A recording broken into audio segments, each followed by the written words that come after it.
સૌરાષ્ટ્રમાં મજૂરી કામે ગયેલા નસવાડીના આખા પરિવારને ચોર સમજીને ઢોર માર માર્યો હોવાનો આક્ષેપ। નસવાડી તાલુકાના સાંકડીબારી ગામના પરિવાર સૌરાષ્ટ્રના સરવાલ ગામે મજૂરી કામે ગયા હતા। ત્યાં તેઓને ઢોરમાર મારવામાં આવ્યો અને આખા પરિવારને ગોંધી રાખીને ભૂખ્યા તરસે રાખવામાં આવ્યા। મહામુસીબતે જીવ બચાવી જે આખું પરિવાર મદારે વતન આવ્યો। છોટાઉદેપુર ખાતે નિવાસી કલેક્ટરને આવેદનપત્ર આપ્યું અને માર મારનાર માઠાભારે લોકો સામે પોલીસ ફરિયાદ નોંધાય તેવી માંગ કરી। નસવાડી તાલુકાના સાંકડીબારી ગામના ડુંગરા ભીલ કેમાભાઈ રમણિયાભાઈ, સુરેન્દ્રનગર જિલ્લાના ધ્રાંગધ્રા તાલુકાના સરવાલ ગામે પટેલ મુન્નાભાઈ બાબુભાઈના ત્યાં ખેતરમાં કામ કરતા હતા અને ત્યાં જ પરિવાર સાથે રહેતા હતા અને ખેતીની દેખરેખ રાખતા હતા।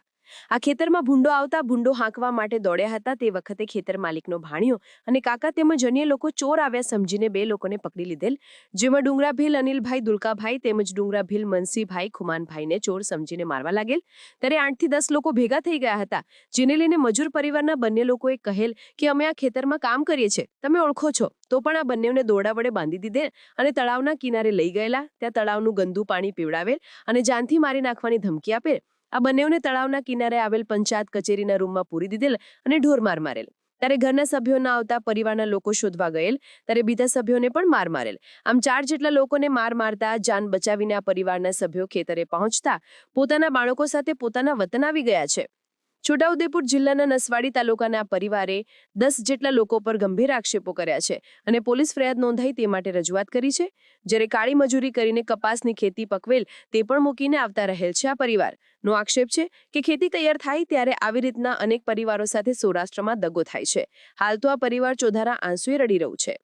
આ લોકોને એટલા માટે મારવામાં આવેલા છે કે ખેતરમાં ભૂંડ આવતા હોવાથી ભૂંડને દોડવા ગયા હતા ત્યારે ચોર આવ્યા છે તેમ કરીને પકડીને પછી એ લોકોને ઢોરમાર માર્યો, વિભસ્ત ગાળો બોલી, મા બેનની ગાળો બોલી, જાતિ પર અભદ્ર ટિપ્પણીઓ કરી।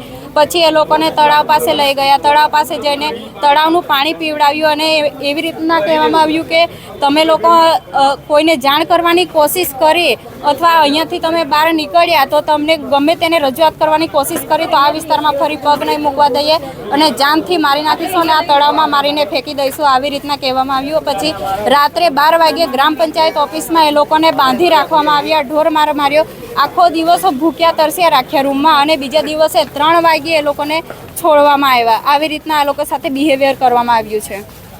શું માંગ કરી છે તમારે? અમારી એક જ માંગ છે કે આ જે પીડિતો છે એ લોકોને એમનો જે વળતર છે, જે અત્યાર સુધી મજૂરી કામ કરતા હતા એમનું વળતર મળે અને ગેરકાયદેસર રીતે એ લોકોને મારવામાં આવેલા છે એને અમને ન્યાય મળવો જોઈએ।